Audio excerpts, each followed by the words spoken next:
พี่น้องคอนเทนต์ดีเนาะเนื้อหาดีแต่โพสต์บ่ถึกซ่องบ่ถึกเวลาจังซี่ก็เฮ็ดให้การเข้าถึงเนาะของเฮานะก็น้อยลงเนาะพี่น้องเนาะคลิปนั้นก็สิบ่มียอดวิวบ่มียอดการเบิ่งแล้วก็ยอดเหรียญก็จะบ่วิ่งเนาะคันถ้าหากพี่น้องเฮ็ดเนาะครบทั้งหมดใน7องค์ประกอบในการเข้าเกณฑ์ของคลิปแล้วเนาะแต่เนื้อหาดีเนาะเนื้อหาดีภาพแสงสีเสียงดีคมชัดทุกอย่างเนาะบ่มีจุดบกพร่องสมมติว่าเนาะแต่เวลาเฮาที่โพสซ่องที่เฮาจะโพสเนาะยกตัวอย่างเจ้าเฮ็ดคลิปที่ยาวเกิน1 นาทีครึ่งขึ้นเมื่อเนาะเจ้าไปโพสอยู่ในซ่องของคลิปเรียวเนาะตัวนี้จะเป็นการโพสที่ว่าผิดบอลเนาะผิดเครื่องมือที่เพิ่นให้โพสนะจะบ่แม่นอยู่ในจุดนั้นพี่น้องต้องเข้าไปจะโพสอยู่ฟีดนอกก็ได้เนาะ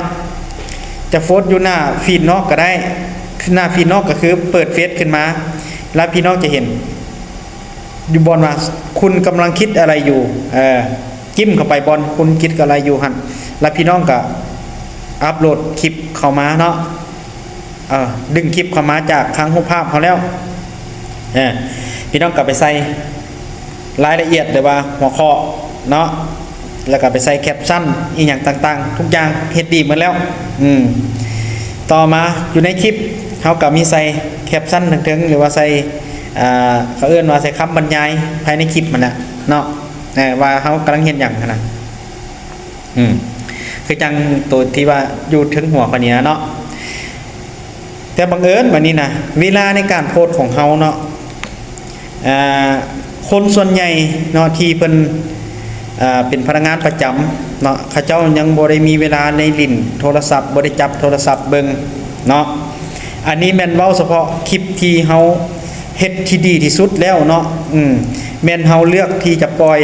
เวลาใดที่เฮาจะดึงเอายอดวิวยอดเหรียญเนาะดึงเอาผู้คนเข้าหาคลิปเฮาให้ได้เด้อพี่น้องเด้อเผอิญเนาะเฮาไปโพสต์ผิดช่องอาทิตย์นึงเนาะโพสต์ผิดช่องนั้นระบบก็จะบ่นำส่งได้ดีเนาะโพสต์ผิดเวลาสมมุติว่าเฮามาโพสต์เวลา 2 โมง 3 โมงจังซี่เนาะบ่แม่นเวลาที่คนเพิ่นพักเที่ยงนะเพิ่นนั่นพักเวียกพักงานนะต้องเป็นเวลาที่คนบ่ได้มาลิ้นโทรศัพท์ว่าสิซะเนาะตอนนั้นน่ะเขาเจ้าบ่ได้มาบริโภคเรื่องคลิปเรื่องหยังเบิ่งความบันเทิงอีหยังนะเขาเจ้าบ่ทันได้มาเบิ่งเนาะและช่องทางอันที่2เนาะเฮ็ดทึกบัดนี้นะอันเมื่อกี้นี่แม่นเว้าเรื่องโพสช่องโพสในช่องที่ผิดแล้วเนาะเวลากับโพสผิดแล้ว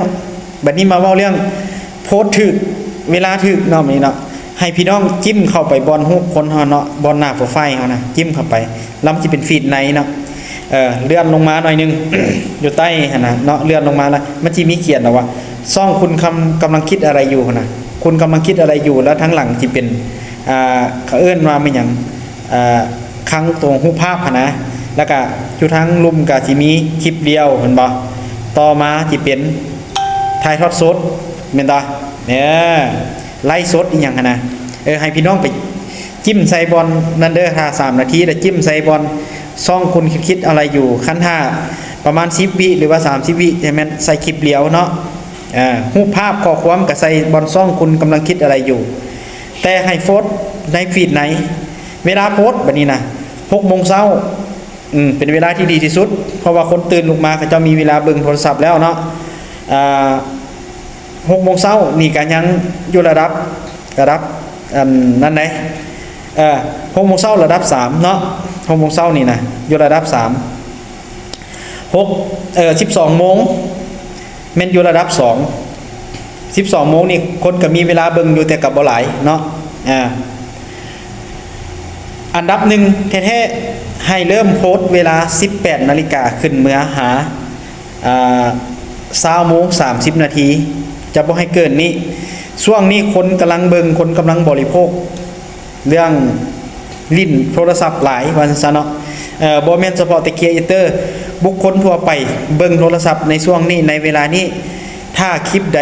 ที่พี่น้องเห็นว่ามีเนื้อหาสาระดีที่สุดต้องการที่อยากจะส่งและต้องการที่อยากได้ยอดวิวหลายๆให้โพสต์ในเวลา 18 นาฬิกาหา20 โมง